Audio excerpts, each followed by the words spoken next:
Let's go straight to my next guest. She's a former Labour MP, He's now sitting as an independent MP, Rosie Duffield. A very good morning to you, Rosie.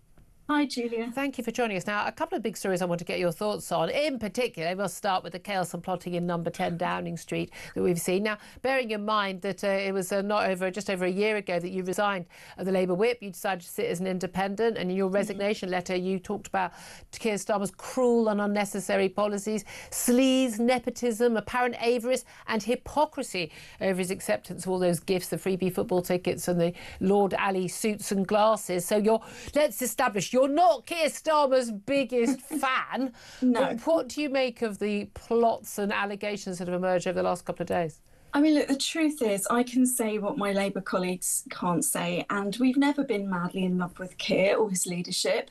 And I think the plan initially was to kind of get over the sort of Boris Johnson, success, and to just have a candidate that wasn't a leader that wasn't Jeremy Corbyn, because he'd done so badly on the doorsteps. And then we were going to find out when an election would be and see what we were going to do. I don't think anyone really imagined Keir as the next Prime Minister, if I'm honest. If you look how terribly badly we did as a party in the Hartlepool by-election, there was absolute outrage about how badly we did compared to the government, who weren't that popular at the time, and people have been talking about getting rid of him since then. Obviously then we had this huge election success, but nobody that I know, none of the older MPs and veteran MPs, ever imagined he would go 5 years after an election.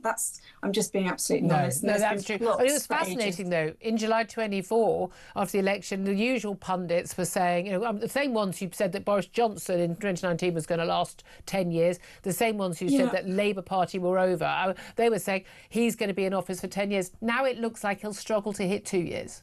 Yeah, I mean, no Prime Minister can survive the last terrible May election results, that one in Caerphilly, all of the scandals, all of the U-turns, all of the internal squabbles, and then May's, the local elections, which are set to be dire. So there's no way that he can survive all of those things. Well, there's now talk whether he can even survive the budget, which is what we think that this plotting has been about, and there's talk about an imminent threat from whether it's Wes Streeting or someone else. But here's the thing. Is there anybody else who is more competent and more appealing to the public, who also would get elected by the Labour Party membership? Because Wes Streeting comes across to an awful lot of people in the mainstream. It's like, he seems pretty sensible. I'm very angry. I'm not happy about his pro-Palestinian, anti-Israel stance, but and I don't think he's done. We'll come on to the trans thing, an issue, but I don't think he's done well on that front, having made a promising start. So, but he hasn't got a chance in hell of getting elected on Labour Party membership because he's seen as Blairite. And let's face it, they're all still Corbynistas.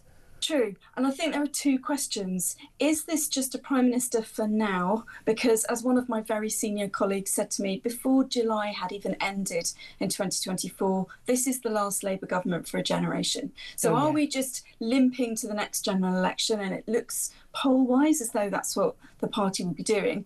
Or are we really hoping for someone who can try and rebuild and re-establish this party and win the next election? And those are possibly two very different candidates. What about the prospect of, if there were a leadership election, and the new leader was elected, whether it was, God forbid, Ed Miliband or someone else, that actually anything would really change enough? Because at the end of the day, if you've got, and Henry Hirzer, he's deputy editor of Conservative Home, but he's had to watch the Conservatives basically, drive themselves into the ground. Nothing's going to change in terms of, the economic realities of where we are. Nothing's going to change when it comes to Labour backbenchers being unwilling to vote for any welfare reform. And I know one of the things you resigned about was you didn't want some of that welfare reform. I think you are wrong on that. But nothing's going to change. The numbers ain't going to change other than going more wrong. No, you're right. I mean, I don't think there's anything now, if I'm absolutely honest, and I can be, that Labour can do to save themselves. I think there's been so much economic distrust and all these U-turns. What are Labour for? And one of the reasons I was a Labour MP and not a Conservative MP is because we've always argued against that two-child limit and those kinds of austerity measures. If I'd wanted those, I'd have been a Conservative, or even nowadays possibly Reform MP. But I'm not. I was a Labour MP. And when you vote vote Labour and you are a Labour MP, you want Labour to actually be Labour. And at the moment, I'm not sure anyone knows what they're for. They're trying to sort of chase reform because they've had a bit of an eye on the polls, but that never works. Reform or reform, So Labour have got to provide an alternative, or the Greens are going to eat up the left vote. But what is that alternative when people have got sky-high taxes, welfare spending is ballooning, threatening to get even worse, the debt is ballooning, the cost of the debt is ballooning, and again, threatening to get even worse? What is the Labour alternative? Because the only alternative, if anyone can do maths, is you've got to cut spending. Yeah, true. I mean, it looks as though we don't have any choices at the moment. If you're going to have to do that, it looks like Rachel Reeves is going to have to do that, at least frame it in a way that the Labour Party will understand and accept. Make it with a view to stopping some of these cuts that people can't stand in a while. Explain why you're doing that. They haven't done that at all. They've just come in and to cut the winter fuel allowance it was insane. Straight away. I mean, why do that? So I think she alienated everyone. I think possibly that the winter fuel allowance was the first and last nail in their coffin, if I'm Absolutely. honest. But on the two-child benefit cap, again, you resigned over that. I did think the £5 billion in welfare cuts, it wasn't even going to cut the budget. It was going to make it not grow at quite the same amount. So it wasn't even a proper cut. And cutting the amount that people who are disabled get is not what we should be doing. We should be cutting the number of people who are eligible, particularly for minor ailments, minor anxiety and depression, to not work. And we've seen the idea that we have, a million more people in the last year who were able to claim these benefits, universal credit for benefits, and never actually be required to even look for work because of their various largely mental health problems. It frankly is a joke, and it's a joke on the British taxpayer. Now, every Labour MP claiming to be, used to be the party of the working class, should absolutely be supporting getting those people off welfare and into work, and making sure that their working class voters don't have to pay tax to have someone living next door swinging the lead. But also on the two-child benefit cap, there are Labour voters who are going, I can't afford to have one kid, two kids, three kids, because I'm paying so much tax to support other people who are on welfare. If you want to have 3, 4, 5, 6 kids, get a job to pay for them, would be what they would say, same as me. Absolutely. That's not a right-wing view. So why would you want to scrap the two-child benefit cap? No, I agree with that. And I think, look, we need to drill down a bit more into that. I mean, people claiming that they've got anxiety for several years, without a proper mental health service that's funded throughout the country, those people can't get help, can't get themselves back to work. They're crippled by some of the things that were caused by lockdown, young people not even back into education yet, this group called NEETs. I think we need to look at all of these things instead of just papering over them. And you're right, the two-child limit is a really contested thing. The thing I hate about it the most was what was called the rape clause. So if you are attacked or raped and have a third child, you've got to declare that. You've got to absolutely humiliate and embarrass yourself, tell a load of strangers that that's what's happened to you, and your child will then be stigmatised. So I think there are elements of that are dire.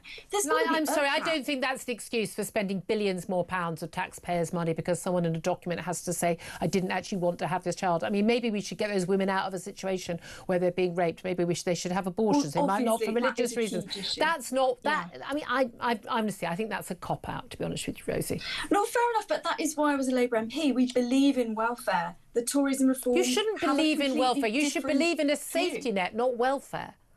I think there's something in between there, isn't there? I mean, I think we'd find a way of agreeing. I believe in from each according to their ability, to each according to their need.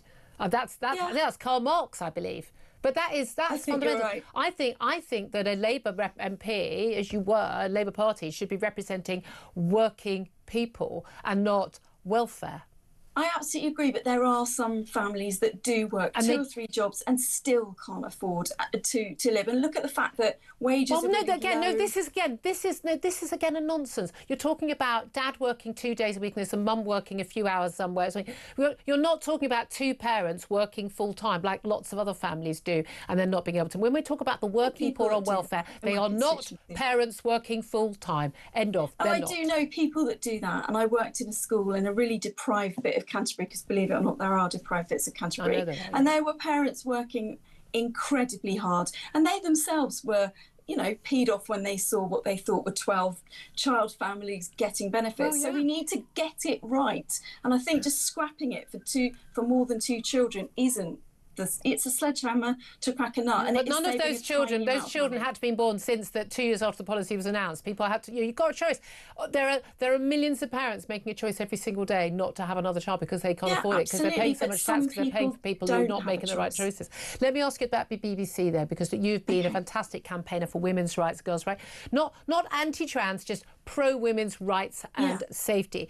What did you make of the BBC boss who, I mean, this blew my mind. He's the corporation's director of news content, Richard Burgess. Yesterday he told journalists in an all-staff call that they must cover the gender debate impartially, and this is going to blow your mind, consider the views of both sides. Yeah, I mean, I don't think any of us are really surprised, are we, that this has been going on? You know, when I did get onto Women's Hour, they sort of were trying to get me on for ages, and I knew it would be very, very hostile. And it was at the peak of all of this, sort of 2021-ish, I think. I'm surprised they even invited you on. Oh, Emma Barnett was, you know, a bit of an attack dog, but she's very good at her job. And obviously the sort of lens that the BBC looked at this is all through trans rights, not women's rights. And I think that's the culture that needs to change. Well, absolutely. And again, I mean, if in doubt, put a drag queen on. I mean, that seems to be the answer. But do you think things are changing? Because we've had that ruling from the Supreme Court, April. We've still got, I mean, you know, men who claim they're women or dress up as women being allowed to go into the women's toilets in Parliament, for goodness sake. We've still got men being held behind bars in women's prisons. This is still going. We've still got nurses in NHS hospitals at tribunals saying, I don't want a doctor who claims he's a woman to be standing watching me in my bra and knickers when I get changed. It's still happening. Nothing's changed, has it? I mean, Piers Morgan's written a book saying woke is dead. Well, yeah, good luck with that. But that's where we go back to working women, because women in Parliament are very privileged, and, you know, people like us can talk about trans rights and be all inclusive and lovely, but when you are a nurse or a teaching assistant or someone who needs to change for work, you do need that dignity and privacy. And people like us, our job is to make sure that you do get that through the law. You mentioned women in prisons. My colleague Rebecca Paul raised that in Prime Minister's questions, and Down's view as a prison in her constituency. We've both been told in the chamber often that there are no men in women's prisons, but we know that there are. She's been there, she's seen them, she knows those staff.